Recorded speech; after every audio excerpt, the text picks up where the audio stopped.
ఆపలేరు. Nobody can stop this flow. Hallelujah, hallelujah. Thank you lord.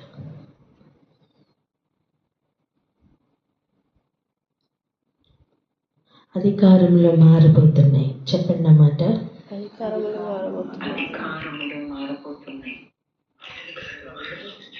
హల్లెలూయా.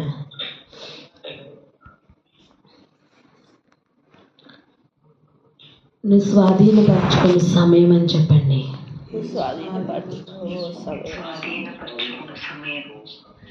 హల్లెలూయా. ఎవరెవరు నమ్ముతున్నారో వారి వారి జీవితాల్లో ఇవి జరగబోతున్నాయి. ఆమేన్, ఆమేన్, ఆమేన్. ఒక మాట జ్ఞాపకం చేసుకోండి. నిన్నటి దినాన్ని మనం విన్నాం. హర్బోనా అనే ఒక వ్యక్తిని దేవుడు ఎలా వాడుకున్నారు అంటే, శత్రువు ఊరి ఒడ్డుతున్న సమయం నీకే తెలియకుండా నిన్ను కాపాడడం కోసం, నీకే తెలియకుండా నీ యొక్క పరిస్థితులు మార్చడం కోసం సడన్గా గేమ్ చేంజర్స్ వల్లే కొంతమందిని అక్కడ అసైన్ చేస్తున్నట్టుగా మనం చూస్తున్నాం. ఇది ఒకసారి జరిగింది ఏం కాదండి. ఒక 2-3 జ్ఞాపకం చేస్తాను. ఒకసారి జ్ఞాపకం చేసుకోండి. ఇలా చంపాలి అనుకున్నప్పుడు ఉరివడ్డిన సమయాన్ని వాని ఊరి వానికే వచ్చినట్లుగా చేసిన సందర్భాన్ని నిన్న మనం చూసాం.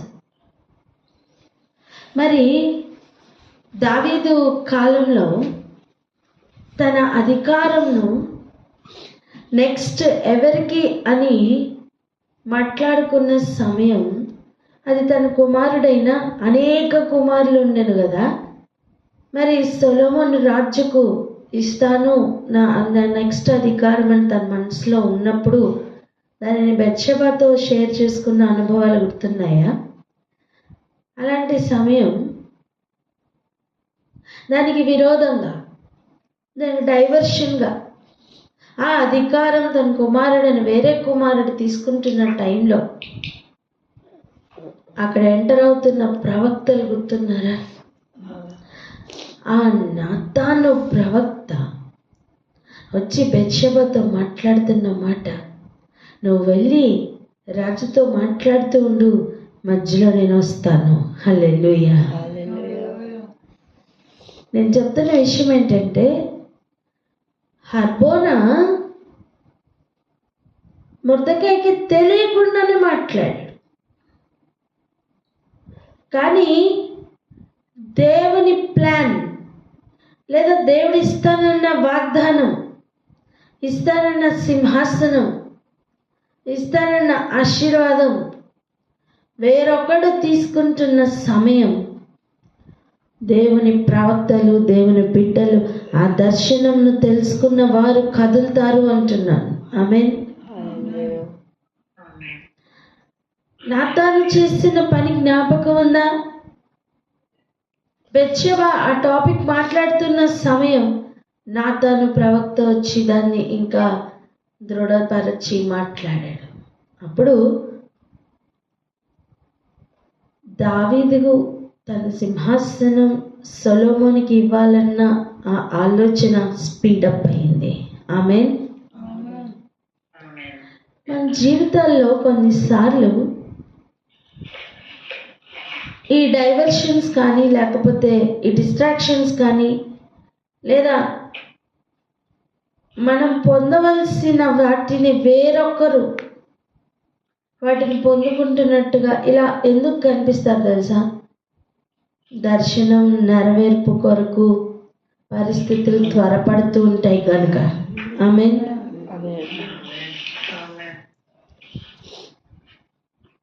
ప్రాసెస్ని స్పీడప్ చేస్తారు.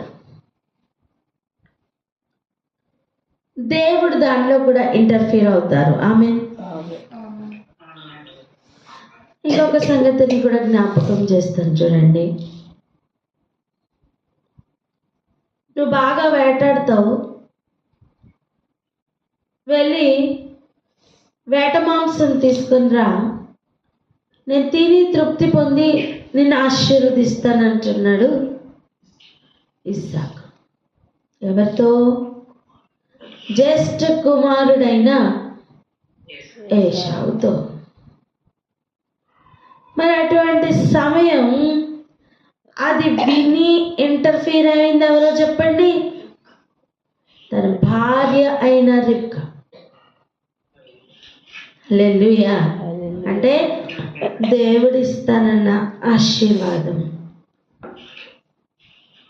అది యాకోబు మీదకి రావాలి గనుక అక్కడ దేవుడు రిబ్కాని వాడుకున్నారు.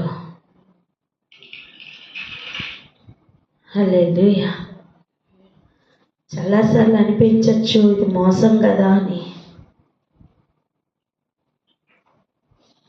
ఒక్కసారి ఆలోచించండి. జ్యేష్ఠత్వపు హక్కు ఏశావు కోల్పోయింది ఆశీర్వాదానికి ముందా, ఆశీర్వాదానికి తర్వాత? ముందే కోల్పోయాడు. ఆ విషయం తండ్రికి తెలియదేమో, పరమ తండ్రికి తెలియదా? నువ్వు కోల్పోయినవి తెలుసు, నువ్వు మూలిగినవి తెలుసు, నువ్వు పొందుకుంటున్నవి తెలుసు, నువ్వు పొందుకోబోయేవి తెలుసు. హల్లెలూయా. ఆయన నామం నిమిత్తం కోల్పోతే వాటిని రెండంతలుగా నూరంతలుగా దేవుడు ఇస్తారండి. యోబు కోల్పోయిన జీవితం, దాని తర్వాత ఉన్న పరిస్థితులు మనం అన్ని అధ్యాయాలు చదువుతున్నాం కదా. కానీ దాని రెండంతలుగా అన్నిటినీ పొందుకున్న తర్వాత చాప్టర్స్ క్లోజ్ అయిపోయింది మనకి బైబిల్లో.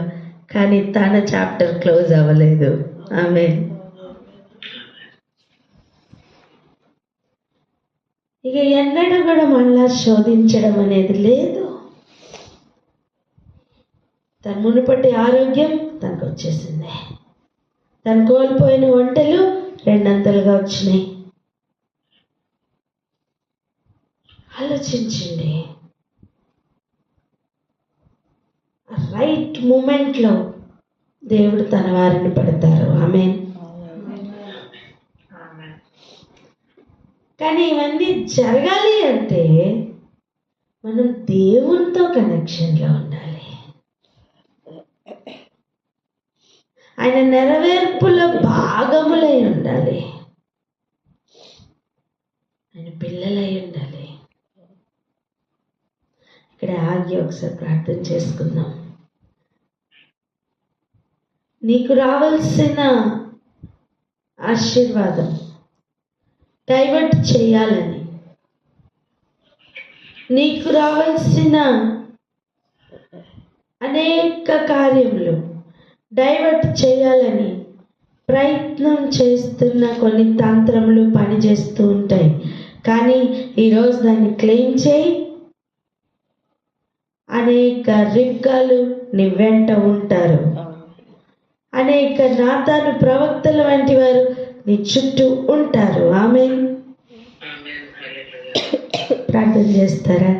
గ్రహించిన వారు ప్రార్థన అందుకోండి.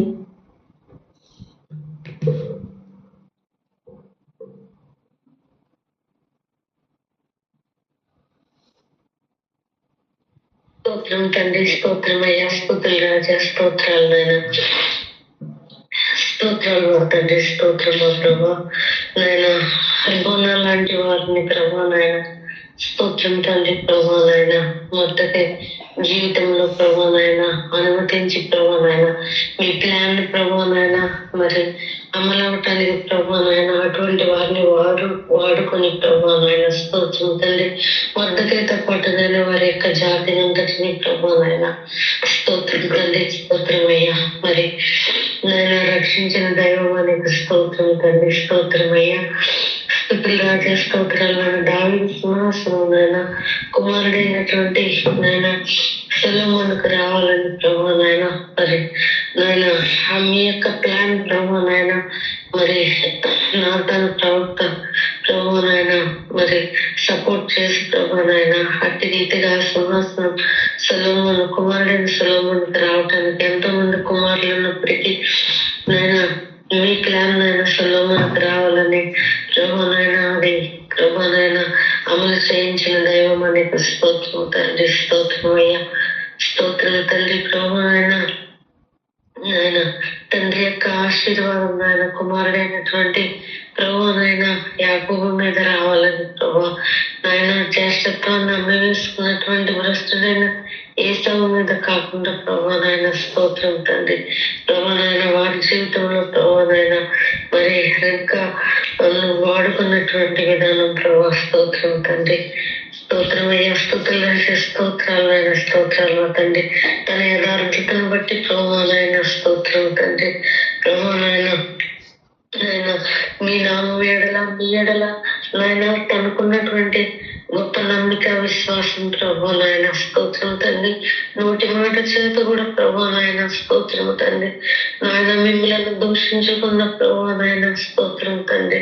స్తోత్రం అయ్యా, స్తుతులు రాజా, స్తోత్రాలు నాయన, స్తోత్రాలు తండ్రి. ప్రభు నాయన మీ ఎడలో ఉన్నటువంటి ప్రభు నాయన భయభక్తులు ప్రభు నాయన యోగుని వల్ల కోల్పోయిన దాన్ని రెండింతలుగా నాయన పొందుకునేటటువంటి ఒక గొప్ప ఆశీర్వాదం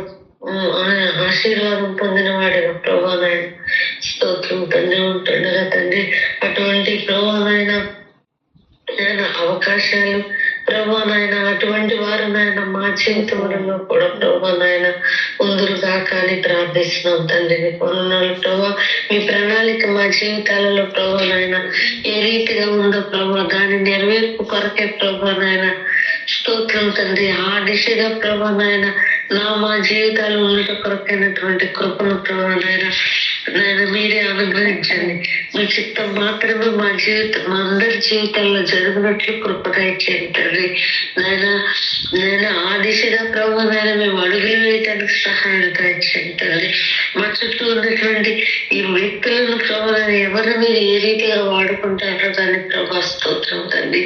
నాయన మీ ప్లాన్ మాత్రమే మా అందరి జీవితంలో నాయన జరిగినట్లు కృప చూపించమని తండ్రి. ప్రభు నాయన అట్టి దినకాలు ప్రభా స్తోత్రం తండ్రి. అట్టి నాతాను ప్రవక్తలు ప్రభావ అట్టి హర్బోనం వంటి వారు ప్రభు నాయన స్తోత్రం తండ్రి. నాయన తమ జీవితాల్లో ఉండినట్లు కృపగా ఇచ్చేయమని యేసే పరిశుద్ధ నామంలో ప్రార్థించి వేడుకొని పొంది ఉన్నాం మా ప్రియ పరలోకపు తండ్రి. ఆమేన్, ఆమేన్, ఆమేన్. ఆమేన్, హల్లెలూయా. చూడండి, అక్కడ రాసిన ఒక మాటను చదువుకుందాం రండి. ఎస్తేరు గ్రంథం 7వ అధ్యాయం 10వ వచనం చదువుకుందాం. ఎస్తేరు గ్రంథం 7వ అధ్యాయము 10వ వచనం. కాగా హామాను మొర్దెకైకి సిద్ధం చేసిన ఉరి పొయ్యి మీద వారు అతనినే ఉరి తీసిరి. అప్పుడు రాజు యొక్క ఆగ్రహము చల్లారెను. హల్లెలూయా. అప్పుడు రాజు యొక్క ఆగ్రహం చల్లారినట.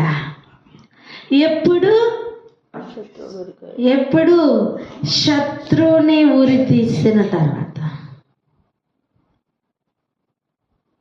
శత్రువుగా ఉన్న హామానుని ఉరి తీసిన తర్వాత అప్పుడు రాజు యొక్క ఆగ్రహం చల్లారిందట. మీకు గుర్తుందా?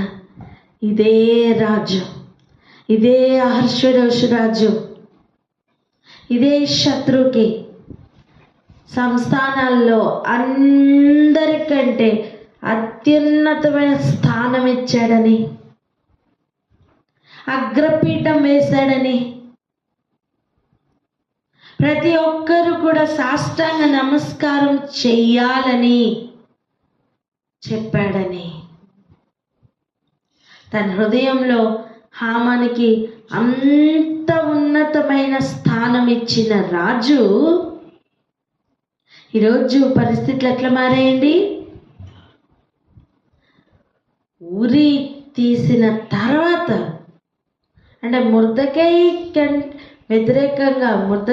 వ్యతిరేకంగా తను ఎంత ప్లాన్ చేశాడో చూడండి.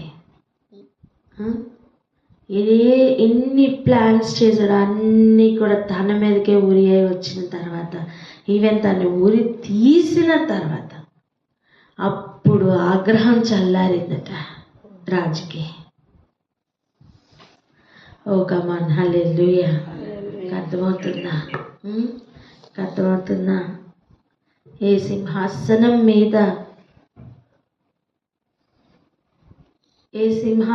మీద ఉండి విర్రవీగుతున్న దుష్టత్వముతో యూదుల మీద, యెరూషలేము వంశస్థుల మీద ఎంత కుట్ర పన్నాడో ఆ హామానికి తగిన ఉరి జరిగిందండి. ఇది మనందరికీ తెలిసిన విషయమే. అందుకే మనం మూవ్ అయిపోదాం. కానీ ఈరోజు జ్ఞాపకం చేసుకోండి, అప్పుడు రాజు ఆగ్రహం చల్లారింది. రాజుకి ఏమైనా పర్సనల్ గ్రడ్జ్ ఉందా? లేదు. పర్సనల్గా ఏమైనా ఇష్యూస్ ఉన్నాయా హామానికి, రాజుకి? లేవండి. యూదులకు శత్రువుగా ఉండి, చూడండి, చెప్పుడు మాటలు వింటున్న అహష్వేరోషు రాజుకు యూదుల ఇప్పుడు శత్రువుగా మారాడు. రాజ్య హృదయాన్ని దేవుడు త్రిప్పితే అలా ఉంటుందంటున్నాను నేను. ఆమేన్. ఇప్పుడు ఆ దినము రాజైన అహష్వేరోషు ఏం చేశారో చూడండి. 8వ అధ్యాయంకి వెళ్దాం. 8వ అధ్యాయం మొదటి 5 వచనాలు చదువుకుందాం. ఎస్తేరు గ్రంథం 8వ అధ్యాయము 1 నుండి 5 వచనాలు. ఆ దినమున రాజైన అహష్వేరోషు యూదులకు శత్రువుడైన హామాను ఇంటిని రాణి అయిన ఎస్తేరులకు ఇచ్చెను.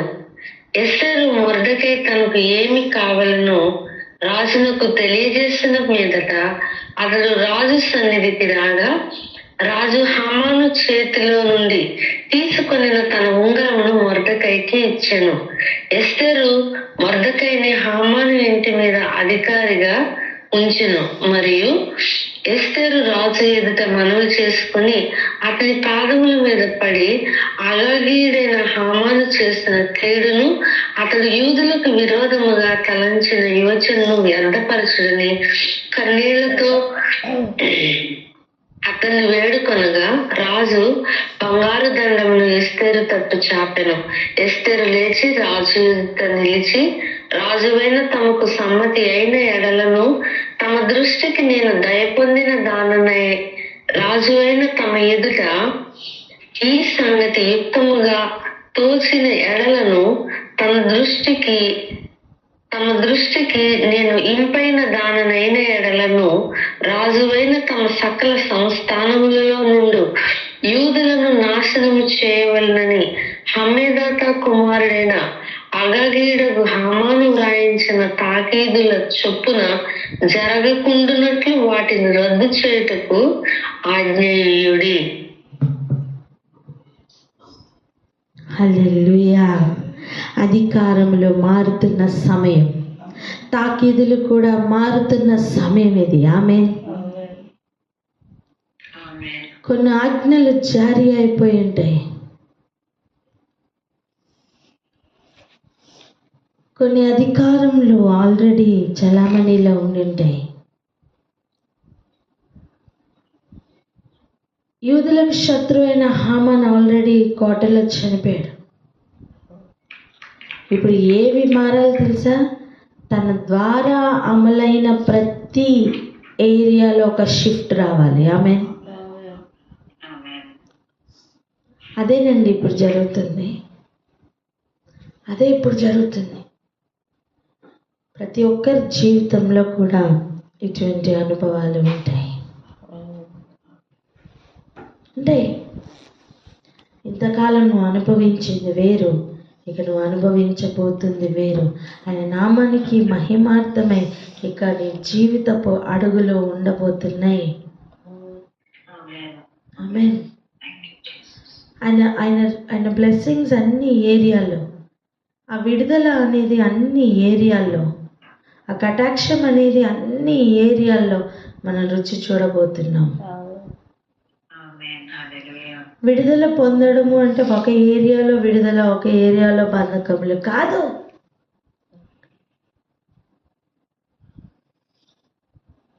శత్రువే నాశనం అయిపోతే ఇక విడుదల అన్ని ఏరియాలకి వ్యాపించాలి కదా.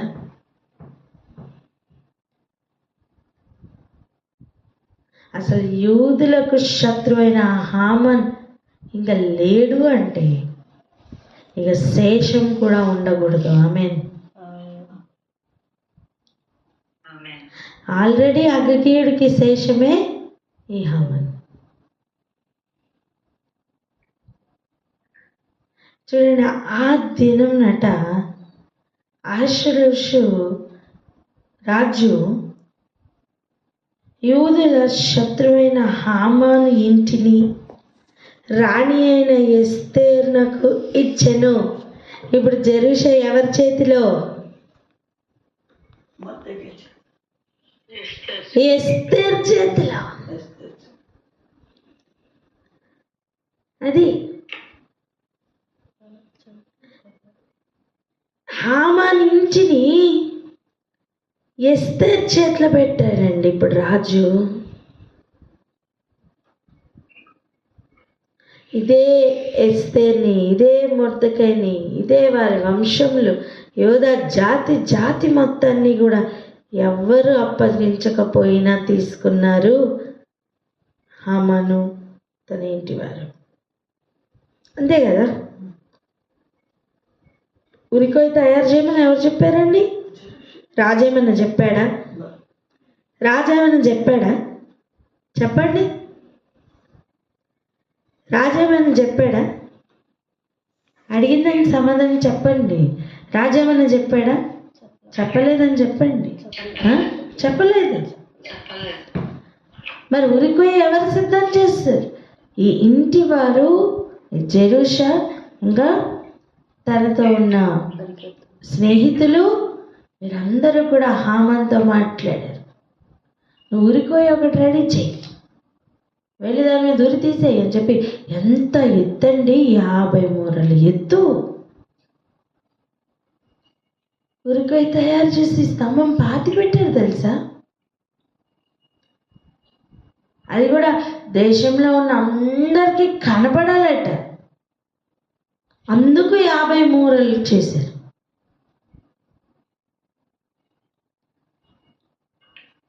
అట్లాంటి ఆ ఇంటి వారిని ఎస్తేరు చేతికి అప్పగించారట రాజు. నేను చెప్తున్న విషయం ఏంటో తెలుసా?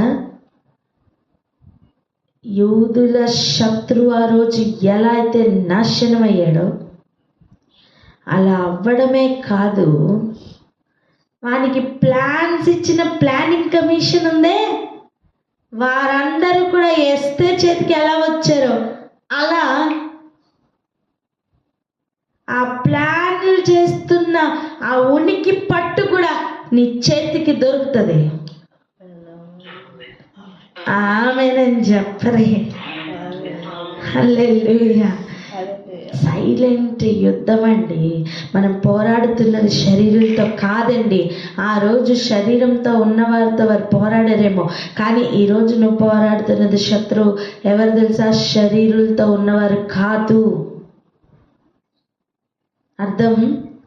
వారు ఇంకా ప్లాన్ చెయ్యక ముందే నువ్వు దానిని డిస్మాండిల్ చేస్తావు. నువ్వు కూర్చున్న ప్లేస్లోనే ప్రార్థన చేస్తూ ఉండు, అక్కడ యుద్ధములు జరుగుతూ ఉంటాయి. ఆమేన్. పరిస్థితుల్లో మార్పులు కలుగుతాయి నాన్న. నిరీక్షణ లేకుండా ఇంతకాలం కదిలేమేమో. ఇదిగో ఈ మాటలు వింటున్నప్పుడు ఈ రోజు నుంచి నిరీక్షణ అధికమగునుగాక. నువ్వు పలుకు, నువ్వు పలుకు, అది జరుగుతుంది. నీ పరిస్థితుల మీదకి నువ్వు పలుకు. నీ చుట్టూ ఉన్న ప్రతి స్థితిగతుల మీద నువ్వు పలుకు. అపవాది యొక్క ఏ ప్లాన్స్ వర్కౌట్ అవ్వవని పలుకమ్మా. ఏవి వర్కౌట్ అవ్వవు. ఇంతవరకు పరిస్థితి ఏంటో తెలుసా? వాడు ప్లాన్ చేస్తే తాకీదులు 127వ సంస్థానానికి కూడా రీచ్ అయ్యేవి. కానీ ఈరోజు పరిస్థితి ఎలా మారబోతుందో తెలుసా? అదే 127వ సంస్థానానికి నువ్వు ఇంకొక తాకీదు పంపించబోతున్నావు. ఏం చెప్తున్నా అంటే ప్లానింగ్ కమిషన్ కూడా నీ చేతిలోకి వస్తుంది అంటున్నా.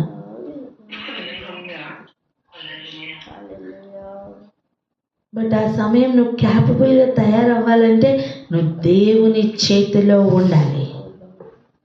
వివేకం గల ఒక వ్యక్తిగా నువ్వు మారాలా. నువ్వు గుర్తుపట్టాలి నాన్న, నువ్వు గుర్తుపట్టాలి.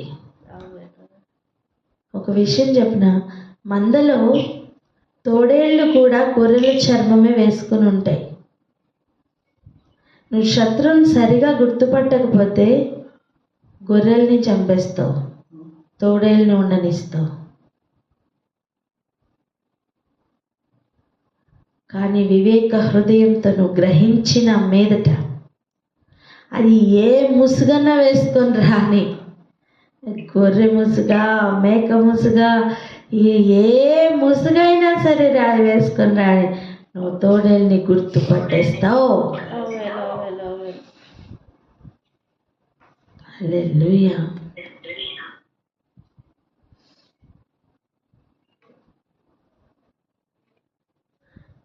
ఆ రోజు రాణి అయిన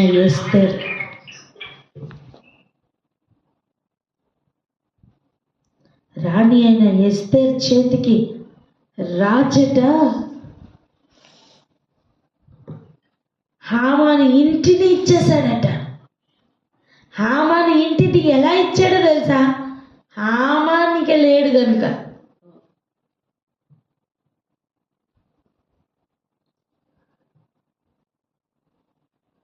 అంటే నువ్వు మొక్కలేదని కుళ్ళిపోయే వాళ్ళు ఇంకా ఉండరు.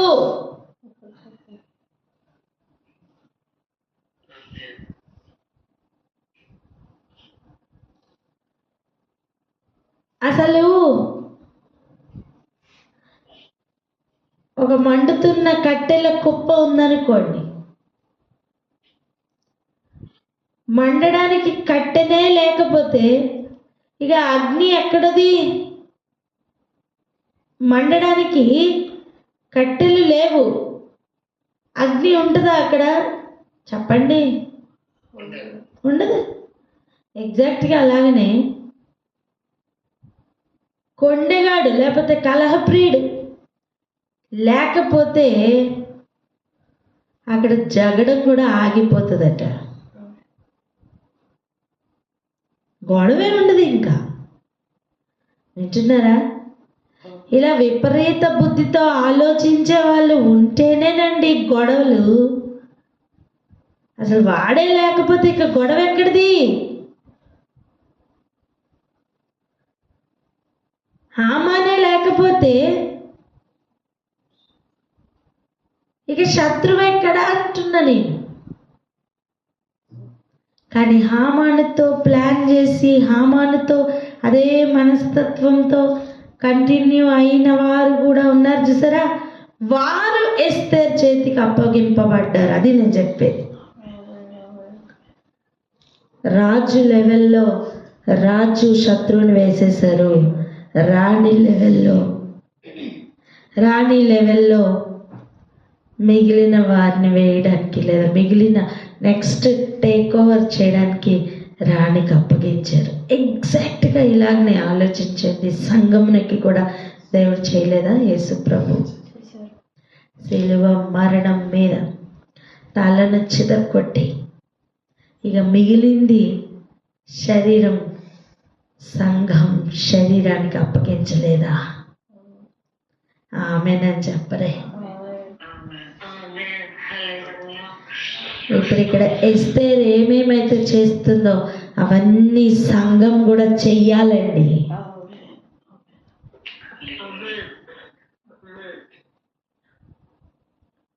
ఈరోజు ఇక్కడనే ఆగి మనం ప్రార్థన చేసుకుందాం.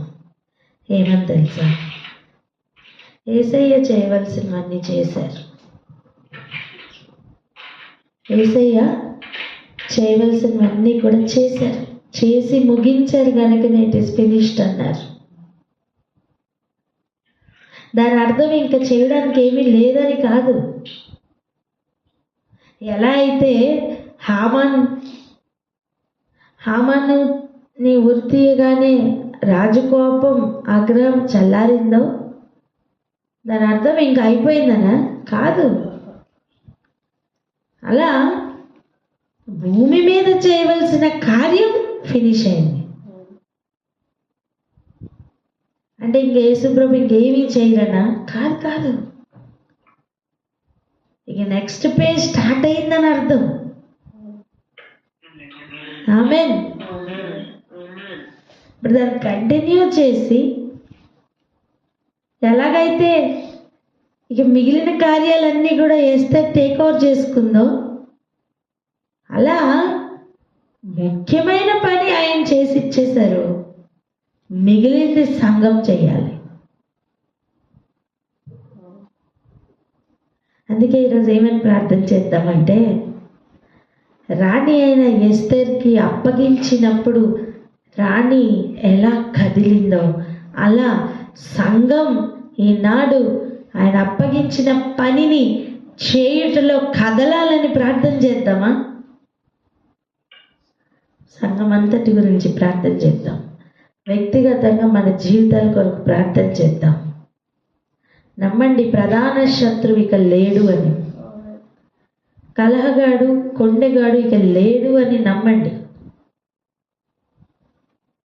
ఇప్పుడు జ్ఞానం కలిగి నీ ఇంటిని కట్టుకుంటావో, మూర్ఖతతో ఇంకా ఓడబెరుక్కుంటావో నీ ఇష్టం.